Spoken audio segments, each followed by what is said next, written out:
Libyan ex-Muslim Christian sentenced to death for apostasy. A young ex-Muslim man who converted to Christianity was sentenced to death on September 4th under the anti-apostasy law by the Misrata Court of Appeal in Libya. The accused has been identified as Dhiaa al-Din Ahmed Miftah Balao, an information technology graduate who was previously a faithful Muslim man and was said to have memorized the entire Quran. It is unknown why he decided to convert to Christianity and how the authorities learned about this occurrence. According to the Middle East Concern, the man converted to Christianity 4 years ago has been detained by armed militias multiple times in the past few years. During the proceedings, the Libyan convert was not permitted to have a lawyer for his legal representation in court. The young believer was pressured to abandon his faith in Christianity, which he refused. He was then forced to pay for the expense of publishing the verdict in a local newspaper, on a local radio station, and to display it outside of his home and the court.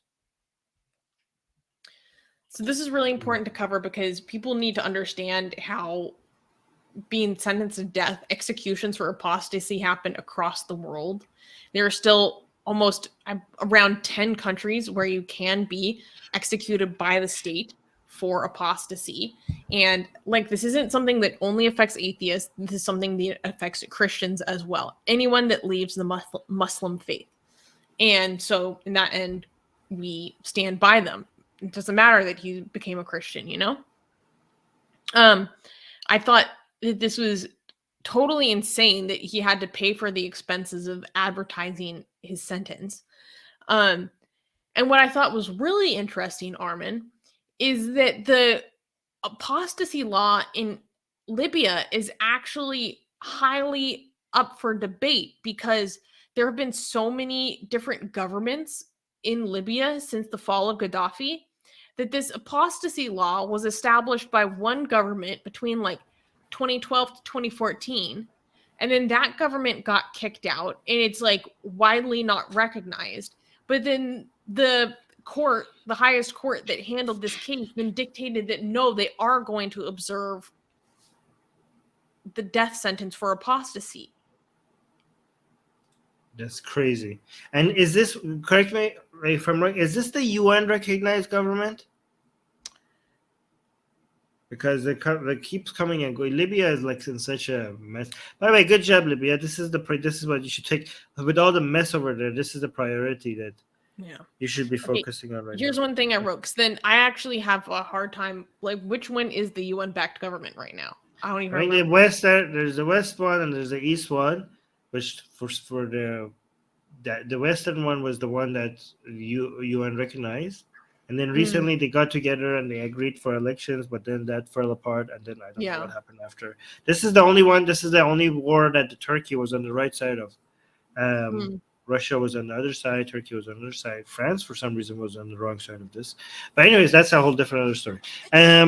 Libya is in the past couple of years has been so complicated. There has been multiple government, multiple attempts at coups, and many different countries involved in Libya. So it's amazing that in the middle of all this chaos, they had found the time to get together and agree that they have to put ex-Muslims to death. Yeah. So, here's what I found. Technically, Libya does not hold any national laws against apostasy. However, a 2012 to 2014 elected legislative body, the General National Congress, passed a law that a convert from Islam that refuses to recant can be executed. Domestic power struggles led to disagreements between the Tripoli and Tobruk-based governments. The current Tobruk-based parliament revoked all of the General National Congress laws. However, the Tripoli Supreme Court still chose to observe the old laws. It's so, this is how you want to talk about Islamic countries and some people exaggerate, they say things that sounds absurd and couldn't be true, right? This sounds like one of those, you think okay, this must be an exaggeration, right? He can't, this is a country, you can't have your own lawyer. You can't even get, you're being sentenced. The legal system is refusing you a lawyer, okay? And the legal system is giving you a death sentence and is making you pay for advertising your death sentence to the public. Like it's one of those cartoonishly evil examples of this is like if you read a story, you would be like, this is too cartoonishly evil, nobody would buy this. Like it's too far away from reality. But here it's reality. But another aspect of this story, which is interesting, Dhiaa has Africa related news information, so that's good. Let's read that, and then I will tell you. He's saying the UN recognized government said this law from the previous Congress was voided when they were dissolved. The Libyan Supreme Court decided to recognize that law anyways. Ha! Amazing. Even when the UN recognized, You were about to say something though before we read. I was about to say about the fact that some people defend apostasy death sentences by saying it would never happen because nobody would insist upon it when you tell them that they get to not get a death sentence if they just regret. Like, for example, let's say I'm a Muslim. Oh, come on. And then I leave Islam and they say technically the death sentence only happens if they come and give you a chance to come back to Islam and be like, I did an oopsie, I'm so sorry, and it will not happen. And then if you do that, you will come back to us and they would not execute you. So say nobody, if the government is coming, getting you and telling you like, okay, say this and we won't execute you, everybody will just be like, okay, fine. So nobody will get executed with this. But now we have an example here of this man, for some reason, refusing, for whatever reason, he's probably like horny for Jesus or whatever, right? And he's refusing to come back to Islam, even if it costs his life. So yeah, you have examples like this. So even with that high standard, innocent people are going to get killed. It's so bonkers that, okay, in multiple schools of Islamic thought, that is the policy. You get caught for apostasy, you have 3 days to recant.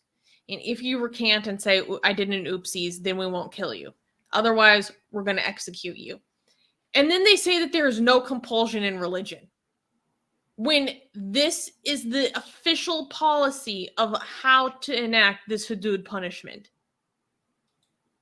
That doesn't make any sense. That's clearly coercion. Yeah. That is the most obvious form of coercion. Come back to us or we'll kill you. What? But there's no compulsion in Islam? They say that you knew that when you convert to Islam, you knew that this is the deal. So they say there's no coercion in Islam because you came to Islam willingly, knowing that you can't leave. Okay, but what about the people born into it? Okay, if I want to put my modern, reformist Muslim hat on, the modern Muslim hat on, I would say like you can't be born into it. You have to accept it as an adult.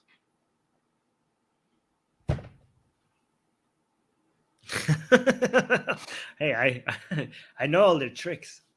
So technically, if you don't choose, if you're a child and you raised a Muslim, by the age of reason, you have to willingly step into it for you to be considered a Muslim.